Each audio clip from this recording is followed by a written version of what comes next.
నమస్తే అండి, నేను మీ జాడ లక్ష్మణ్. ఇప్పుడే తెలిసిన వార్త ఏంటంటే మైపాల్ యాదవ్ గారికి అరెస్ట్ చేసిందట. ఎంత దారుణం అండి, నిజంగా చెప్తున్నా కదా.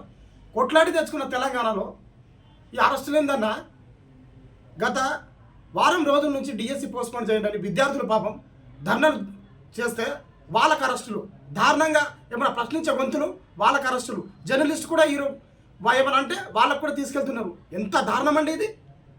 మనం ఎక్కడున్నాం? ఆ టెర్రరిస్టులు గారు వాళ్ళు మనుషులే. రేవంత్ రెడ్డి అన్న కొంచెం సోయి తెచ్చుకో, సీఎం గారు కొంచెం సోయి తెచ్చుకోండి. ఏంది ఇది? ఏం జరుగుతున్నది? అసలు మేము గెలిపించడానికి ఎంత ప్రయత్నం చేసినా మీకు తెలుసా? ఊరూరా పోయి ఈరోజు ప్రశ్నించే గొంతులు అందరూ ఇది చేస్తే నువ్వు ఏం చేస్తున్నావు అన్నా? ఈరోజు మైపాల్ యాదవ్ గారు డప్పు పట్టుకొని ఊరూరా కేసీఆర్ని ఓడగొట్టిండి అమ్మా అని కాలు మొక్కిన ఘనత పాపం మైపాల్ యాదవ్ అన్న గారికి తెలుస్తుంది. ఆ బాధ ఏందో ఆయనకు తెలుసు. నువ్వు కనీసం ఒక్కసారి నా తెలంగాణ కోసం పోరాటం చేసినావు, కొట్లాడినావు, అరెస్టులు ఏందన్న ఇది? మరీ ఇంత దారుణంగా ఎవరు ప్రశ్నించే వాళ్ళు లేరా, లేకపోతే అడిగే వాళ్ళు లేరా? ఏంది తీర్మానం వలన ఎక్కడ ఉన్నావయ్యా?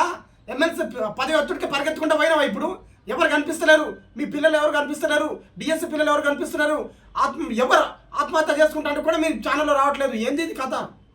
ఎక్కడున్నారు? మనం ఎక్కడున్నాం అసలు?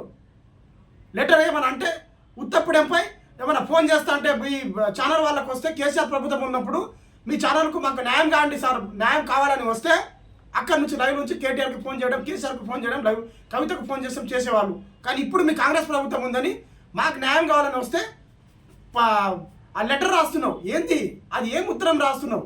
ఏమంటారు కదా ప్రేమ లేఖలా, ఏం రాస్తున్నారు అసలు? తీర్మానం వలన ఎక్కడున్నావు అసలు? ఏంటి అసలు ఏం జరుగుతున్నది? నెక్స్ట్ సీతక్క, అమ్మ సీతక్క సోయి తెచ్చుకో అక్క.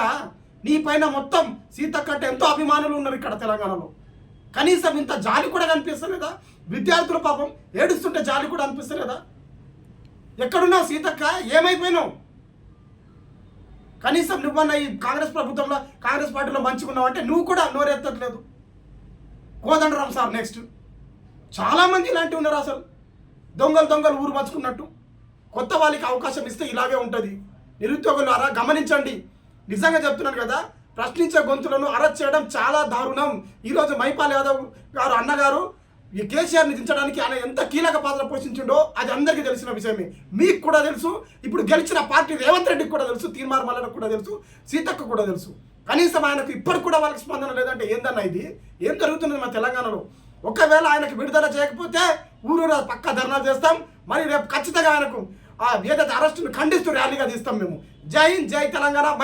మైపాలకు మద్దతు ఇచ్చేవాళ్ళు తరలి రండి, ఖచ్చితంగా ఆయనకు ధర్నా తీద్దాం.